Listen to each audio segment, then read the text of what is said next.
اما بعد فاعوذ باللہ من الشیطان الرجیم بسم اللہ الرحمن الرحیم۔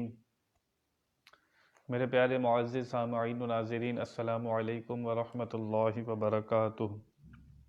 درس قرآن کا سلسلہ ہے، سورہ بقرہ سے آغاز ہوا تھا۔ آپ سن رہے ہیں کہ سورہ بقرہ میں اللہ تعالیٰ نے سب سے پہلے مومنین کا ذکر کیا کہ جنت میں جانے والے کون لوگ ہیں، مسلمان، ان کی صفات کیا ہیں۔ اس کے بعد اللہ تعالیٰ نے 2 آیتوں میں کافروں کا ذکر فرمایا۔ اس کے بعد لگاتار 13 آیتوں میں منافقین کا ذکر ہوا۔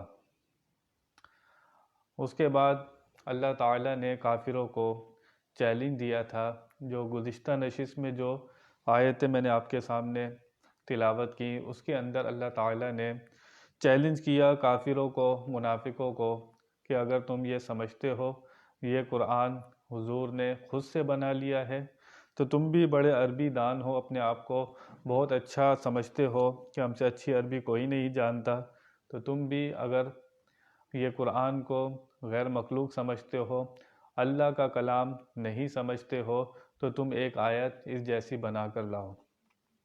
اور آج 1400 سال سے زیادہ گزر گئے، لیکن آج تک کوئی قرآن کے مقابل ایک آیت نہ پیش کر سکا۔ تو اللہ تعالیٰ نے اس کے بعد جو آیہ مبارکہ جو میں نے تلاوت کرنے کا شرف حاصل کروں گا، اس کا لب و لباب اللہ تعالیٰ نے ایمان والوں کو جنت کی خوشخبری سنائی، ایمان والوں کے لیے جنت کی خوشخبری۔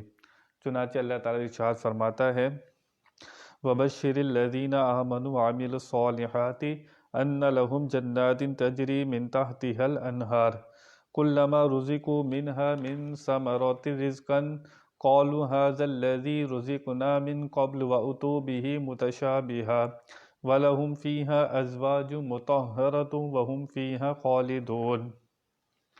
اور خوشخبری دیں انہیں جو ایمان لائے اور اچھے کام کیے، ان کے لیے باغات ہیں جن کے نیچے نہریں رواں، جب ان کے باغوں سے کوئی پھل کھانے کو دیا جائے گا، صورت دیکھ کر کہیں گے یہ تو وہی رزق ہے انہیں پہلے سے ملا تھا، اور وہ صورت میں ملتا جلتا انہیں دیا جائے گا۔ اور ان کے لیے ان باغوں میں ستھری بیویاں ہیں اور وہ ان میں ہمیشہ رہیں گے۔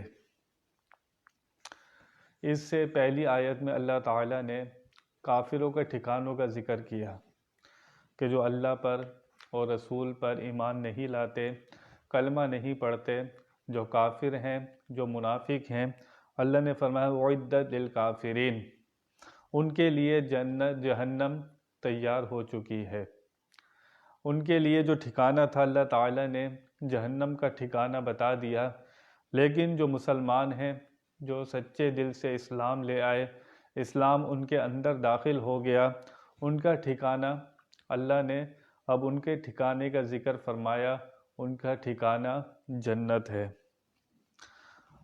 ہر چیز اپنی ضد سے پہچانی جاتی ہے، دن نہیں ہوتا تو رات کا پتہ نہ چلتا، رات نہ ہوتی تو دن کا پتہ نہ چلتا، جہنم نہ ہوتی تو جنت کا پتہ نہ چلتا۔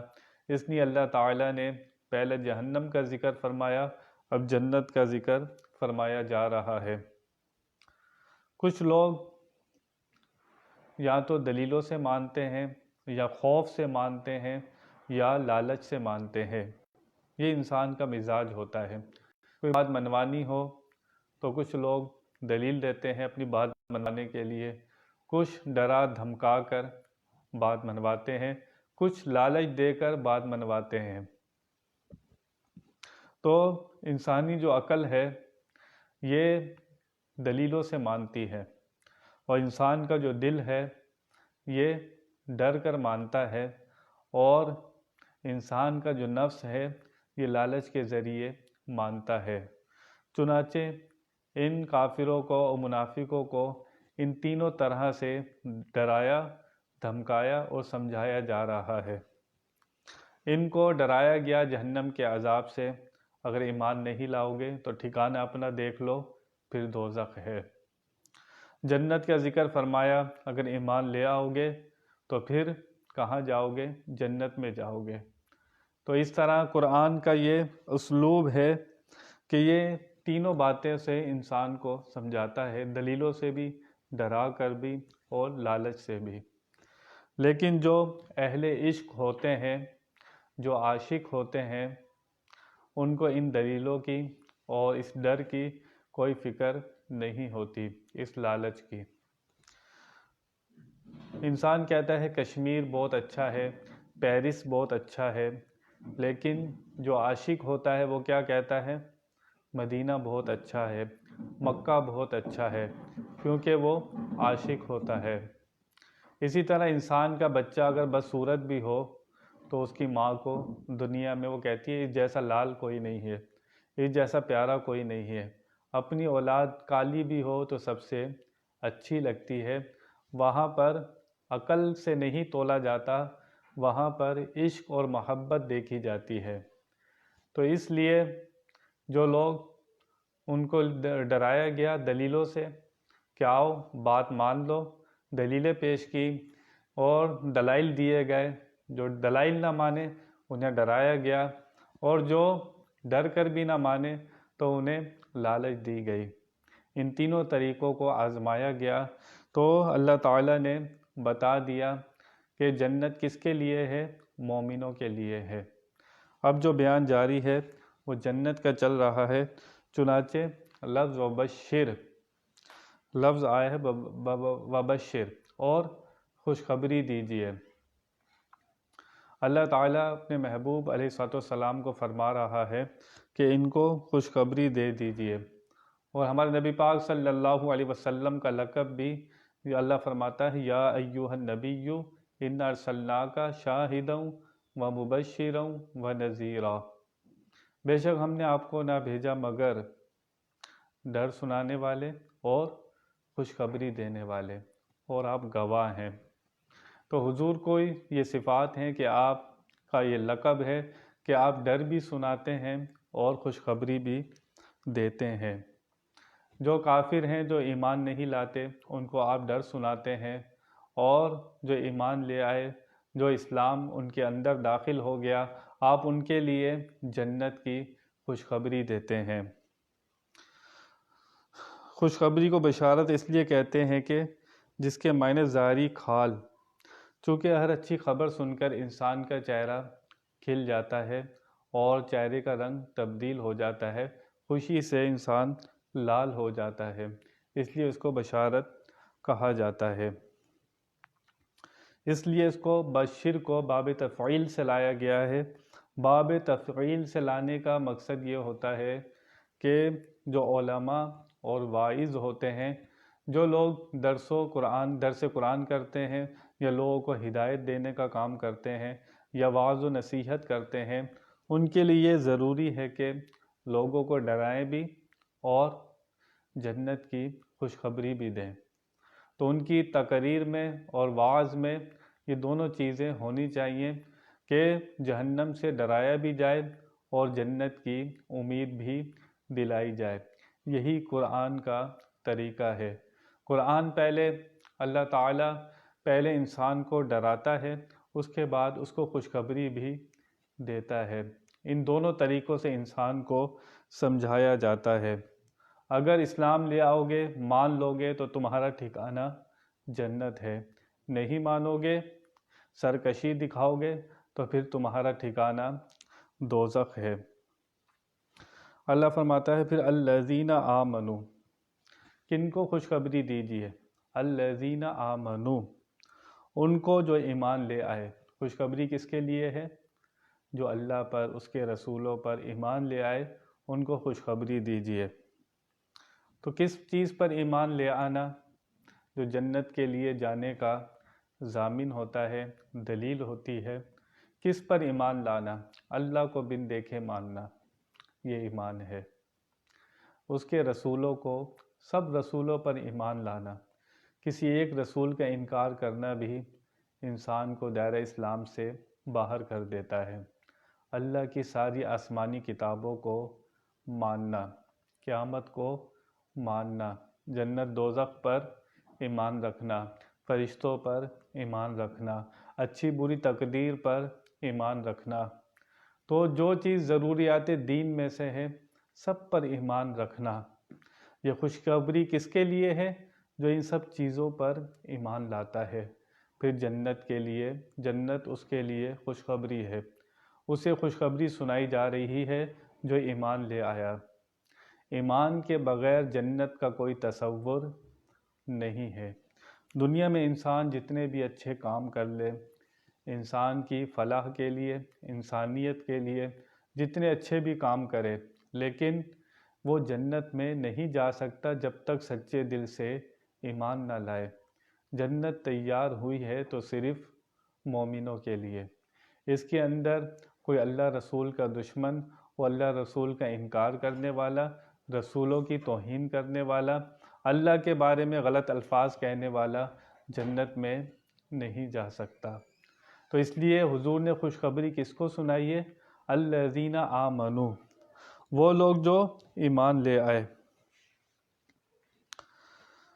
جو شخص ایمان لاتے ہی مر جائے اور اس کو نیک عمل کرنے کا موقع نہ ملے۔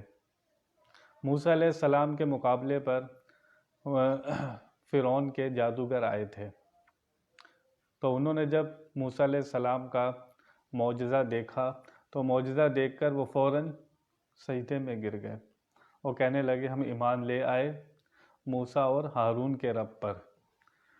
تو جب وہ ایمان لے آئے تو فرعون نے ان کے سر قلم کرا دیے۔ ابھی ایمان لائے تھے صرف وہ، انہوں نے کوئی نیکی نہیں کی، کوئی عمل نیک نہیں کیا، لیکن ان کا ٹھکانہ کہاں ہے؟ جنت میں۔ تو جنت جو ہے وہ ایمان کے ساتھ ہے، بغیر ایمان کے جنت نہیں ہے۔ آپ جتنی بھی نیکیاں کریں، جتنے بھی اچھے کام کریں، لیکن اگر آپ کے اندر، آپ کے عقائد میں اسلام نہیں ہے، تصورات میں دین نہیں ہے، آپ کا عقیدہ اسلام پر نہیں ہے، آپ اللہ رسول کو نہیں مانتے، اسلام پر پکے پابند نہیں ہیں، تو پھر جنت کا کوئی تصور نہیں ہے۔ خوشخبری دیجئے حضور، کس کو خوشخبری دیجئے؟ الذین آمنوا، ان لوگوں کو جو ایمان لائے۔ ایمان کا ذکر پہلے، اب اللہ ارشاد فرماتا ہے وعملوا الصالحات، اور جنہوں نے نیک عمل کیے۔ پہلے ایمان کا ذکر، پھر نیک عمل کا ذکر۔ ایسا نہیں ہے کہ پہلے عمل کا ذکر کیا ہو پھر ایمان کا ذکر کیا ہو۔ پورا قرآن پڑھیے آپ، جب بھی ذکر آئے گا قرآن میں پہلے ایمان کا ذکر آئے گا، بعد میں عامل الصالحات، نیک عمل کا ذکر آئے گا۔ یہ پکی دلیل ہے یہ، اور تسلیم شدہ یہ بات ہے بالکل، اس میں کوئی شک نہیں ہے، کوئی ڈاؤٹ نہیں ہے کہ پہلے ایمان کے ساتھ جنت کا تصور ہے۔ یہ قرآن کا اسلوب ہے، پورا قرآن پڑھ کے دیکھیے، اللہ پہلے ایمان کا ذکر فرمائے گا، بعد میں نیکیوں کا ذکر فرمائے گا۔ اس لیے ایمان کو مقدم رکھا گیا، ایمان کو پہلے رکھا گیا اور عمل کو بعد میں رکھا گیا۔ پہلے ایمان لے آؤ گے اللہ رسول پر سچا تو عمل فائدہ کریں گے، اگر ایمان نہیں لائے تو جتنے مرضی نیکیاں کر لو سب ضائع، کوئی فائدہ نہیں ہے اس کا اگر ایمان نہ لائے۔ تو اس لیے اللہ نے فرمایا خوشخبری دیجئے کن کو؟ جو ایمان لے آئے اور جنہوں نے نیک کام کیے، وعاملوا الصالحات، ان کے لیے خوشخبری ہے۔ ایمان بھی لاتے ہیں اور نیک عمل بھی کرتے ہیں۔ ایسا نہیں ہے کوئی شخص صرف ایمان لے آئے اور نیک عمل نہ کرے، تو اس کے لیے بھی جنت میں جانے کے لیے مشکلات کھڑی ہو جائیں گی کہ خالی ایمان لایا، نہ اس نے نماز پڑھی، نہ روزہ رکھا، جو اگر زکوٰۃ فرض تھی زکوٰۃ بھی نہ دی، حج فرض تھا حج بھی نہ کیا، اور جتنی ضروریات دین پر عمل کرنا تھا وہ اس نے عمل نہیں کیا، تو جنت میں جانا صرف اسلام لانے سے مشکل ہو جائے گا۔ اللہ چاہے تو اپنے فضل سے کہ جس کے دل میں رائی کے ذرے کے برابر بھی اسلام ہوگا، ایمان ہوگا، اللہ تعالیٰ اس کو بخش دے گا، لیکن صرف امید رکھنا اللہ کے فضل پر اور نیکیاں نہیں کرنا اور نیک عمل نہیں کرنا، یہ کوئی سمجھداری کی بات نہیں ہے کہ انسان جنت کی امید بھی رکھے اور اللہ کے فضل کی امید بھی رکھے، لیکن اسے چاہیے کہ وہ نیک عمل بھی کرے۔ اس لیے حضور سے فرمایا جا رہا ہے خوشخبری دیجیے ان کو جو ایمان لائے اور نیک عمل کیے۔ نیک عمل بہت ضروری ہے۔ ایمان کو ایسا سمجھیے جیسے گھر کی بنیاد ہوتی ہے، آپ بیسمنٹ بناتے ہیں، اس کے اندر آپ پلر لگاتے ہیں تو وہ بنیاد ہوتی ہے، لیکن عمارت بنانے کے لیے اور بھی چیزیں درکار ہوتی ہیں۔ جب یہ سب چیزیں ملتی ہیں تو پھر پورا گھر بنتا ہے۔ تو ایمان بنیاد ہے، عمل اس کی دیواریں ہیں۔ آپ عمل کریں گے تو پھر ایمان کو مضبوطی ملے گی اور اس نور میں اور اس روشنی میں اضافہ ہوتا چلا جائے گا۔ تو اس لیے اِلَّا الَّذِينَ آمَنُوا، خوشخبری دیجیے کن لوگوں کا؟ ایمان والوں کو، اور ان کو جنہوں نے نیک عمل کیے۔ أَنَّ لَهُمْ جَنَّاتٍ، کس کی خوشخبری دیجیے؟ ان کے لیے جنت باغات ہیں۔ کن کے لیے جنت باغات ہیں؟ جو لوگ ایمان لائے اور نیک عمل کیے، اللہ فرماتا ہے ان کے لیے جنتیں اور باغات ہیں۔ جنت کہتے ہیں گھنے باغ کو، گھنا باغ ہونا جو درختوں سے، اس کے پتوں سے اور ہریالی سے ڈھکا ہوتا ہے، اس کو باغ کہتے ہیں۔ اس لیے جنت کو باغ کہا گیا۔ جنات جمع ہے جنت کی، اس لیے کہا گیا کہ جنت سب سے بڑی نعمت ہے۔ جنت کے 8 طبقے ہیں۔ کتنی جنتیں ہیں؟ جنتیں 8 ہیں، جن کے نام جنت الفردوس، جنت عدن، جنت مأویٰ، دار الخلد، دار السلام، دار المقامہ، دار علیین، جنت نعیم، یہ 8 جنتیں ہیں۔ حضور اکرم صلی اللہ تعالیٰ علیہ وسلم فرماتے ہیں اللہ سے جب دعا میں مانگو تو جنت الفردوس مانگا کرو۔ یہ سب سے اعلیٰ جنت ہے، سب سے اونچی جنت، سب سے کمال والی جنت، سب سے اونچا مقام جنت میں جنت الفردوس ہے۔ اللہ سے جب مانگو تو جنت الفردوس مانگو۔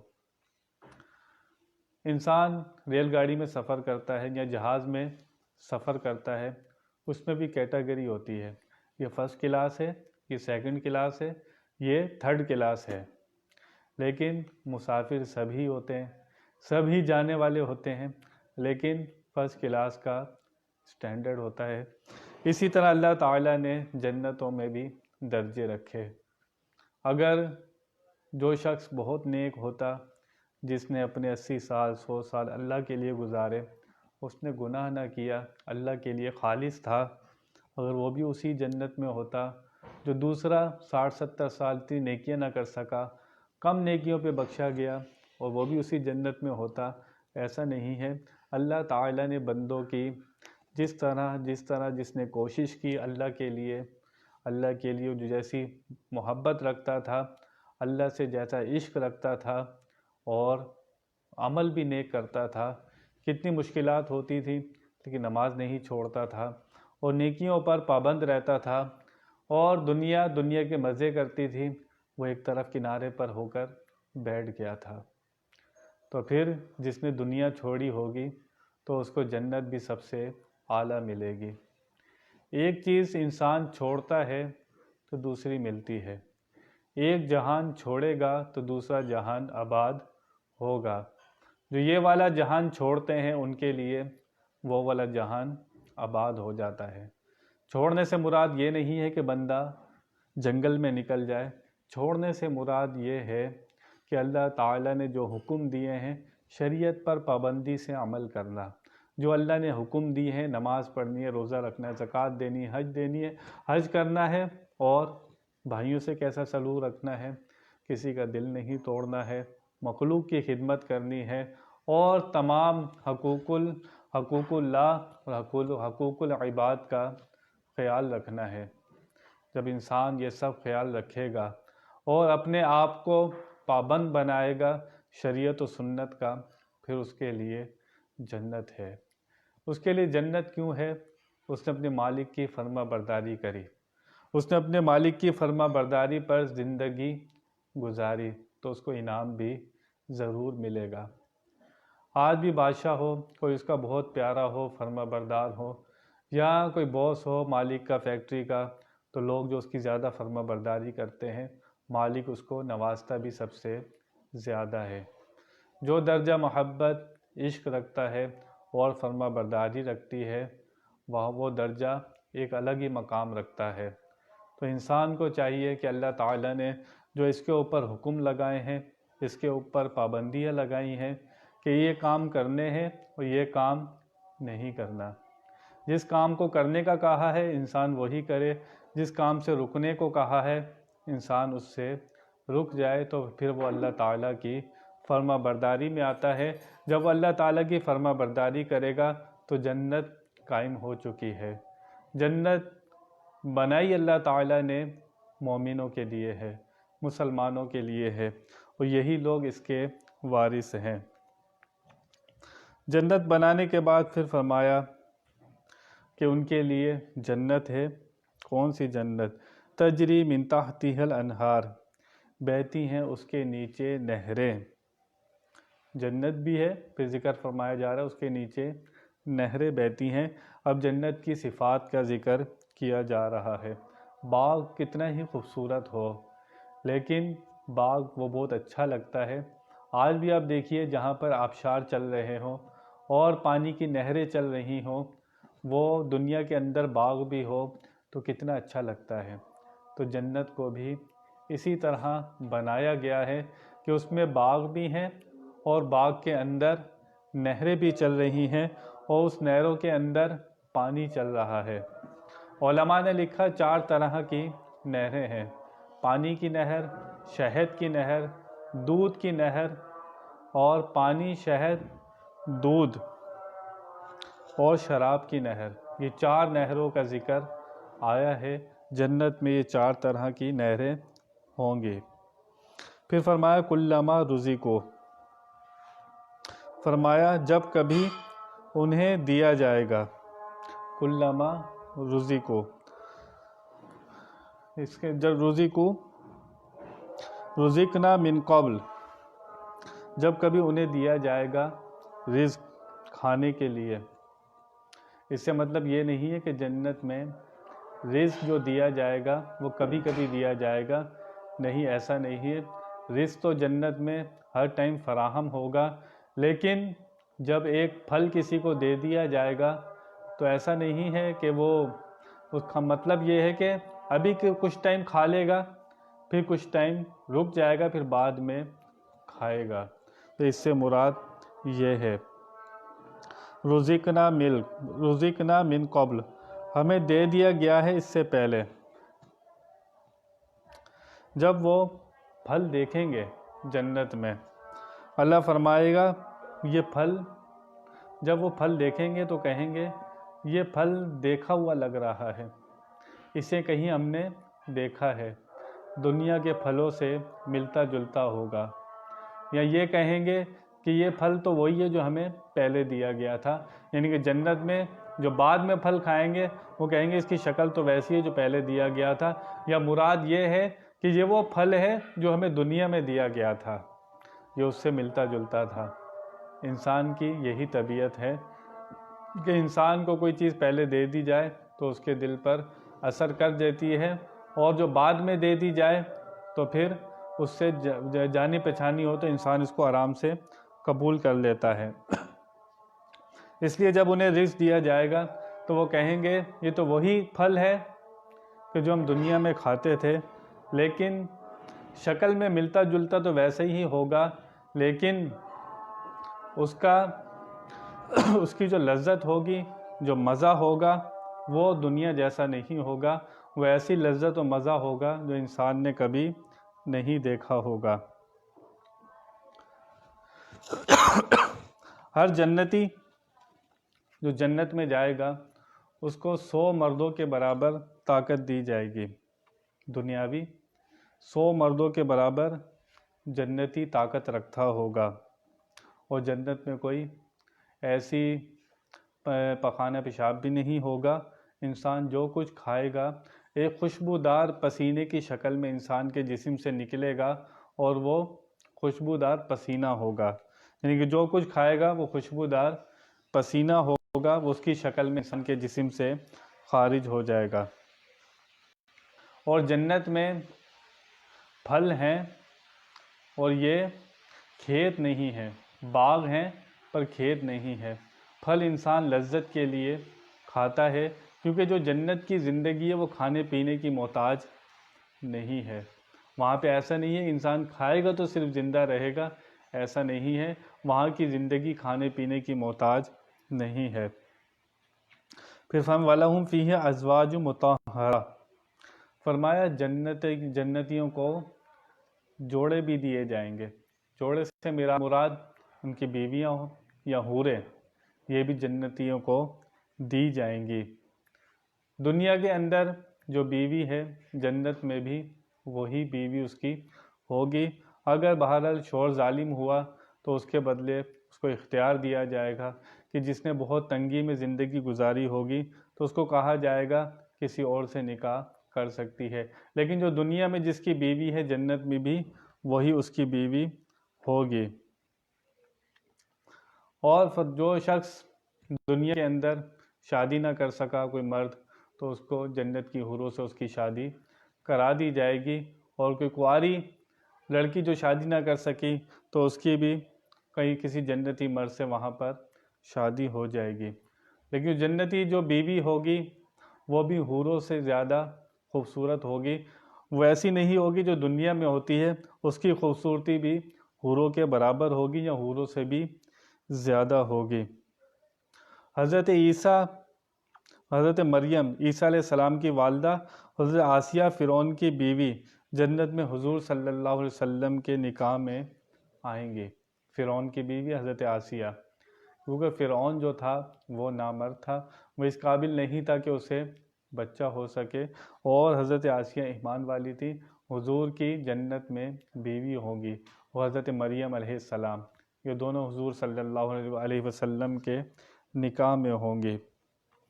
اور جو بیویاں ہوں گی، مطہرہ کے لفظ آئیں، جو بیویاں ہوں گی وہ پاک صاف ہوں گی۔ ایسا نہیں ہے کہ دنیا میں جو عورتیں ہوتی ہیں ان کو کافی چیزوں سے گندگی ہوتی ہے، ان کو کچھ ایام ہوتے ہیں جس کے اندر وہ ناپاک ہو جاتی ہیں، تو جنت میں یہ سب کچھ سلسلہ نہیں ہوگا، وہ پاک ہوں گی اور ستھری ہوں گی۔ ازواج مطہرہ، حوریں بھی پاک، اور دنیاوی بیویاں جو ساتھ رہیں گی جنت میں وہ بھی پاک صاف، اور ان کو جنتی جوڑے پہنائے جائیں گے۔ جنت میں کسی کی داڑھی نہیں ہوگی، اور ہر مرد نے 70 جوڑے پہن رکھے ہوں گے، جنتی جوڑے 70 جوڑے پہنے رکھے ہوں گے، اتنے شفاف ہوں گے کہ وہ 70 کے 70 جوڑے دکھ رہے ہوں گے۔ تو اور جمال بڑھتا جائے گا جنتیوں کا، روز بروز حسن میں اضافہ ہوا کرے گا، اور جو کوئی بھی جنت میں جائے گا اس کی عمر 33 سال ہوگی، 33 سال کا جوان ہوگا، بھلے 80 سال کا مرے یا 90 سال کا مرے، جنتی جب جائے گا جنت میں تو اس کی عمر 35 سال ہوگی۔ تو اللہ تعالیٰ نے اس آیہ مبارکہ میں جنت کی کچھ نشانیوں، کچھ صفات ظاہر کی تاکہ ایمان والوں کی جستجو جنت میں جانے کے لیے بڑھ جائے۔ کسی چیز کی باتیں کی جائیں، اس کا شوق دلایا جائے تو وہاں جانے کی انسان تمنا کرتا ہے۔ دنیا میں بھی کوئی دوست کہے یار تم نے فلانی جگہ دیکھی، چلو یار بہت اچھی جگہ ہے۔ اللہ تعالیٰ نے بھی جنت کا ذکر فرمایا کہ جنت میں یہ نعمتیں ہیں، اسی طرح کی چیزیں ہیں، تاکہ مسلمانوں کو، اسلام والوں کو اس کا شوق بڑھے۔ شوق بڑھانے کے لیے انسان کو بتایا جا رہا ہے کہ اسی طرح کی جنت میں چیزیں ہیں۔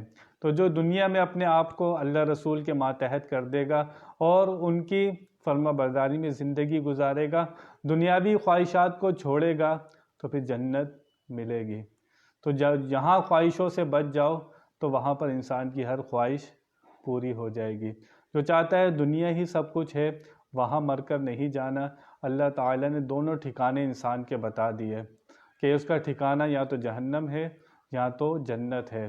جنت میں جانا ہے تو بھی شریعت و سنت کے انسان کو پابندی کرنی ہوگی۔ یہاں 50 60 سال 70 سال پابندی کر لو، صرف 50 60 70 سال 80 سال زیادہ سے زیادہ، یہ زندگی یہاں پر انسان نے گزارنی ہے، اور وہ جنت اللہ فرماتا ہے ہم فیہا خالدون، اس میں ہمیشہ رہیں گے، نہ وہاں موت آئے گی، نہ کوئی دکھ ہوگا، نہ کوئی غم ہوگا۔ دنیا کے 60-70 سال اس کی فرما برداری میں گزار لیجئے تو انسان کے لیے وہ جنت میں جانے کا سامان ہو جائے گی۔ اس کی فرما برداری کیجئے، اس نے مومنوں کے لیے جنت کو تیار کر رکھا ہے۔ بیان میں کوئی غلطی ہو اللہ کی بارگاہ میں توبہ کرتا ہوں۔ آخر دعوانا ان الحمد للہ رب العالمین۔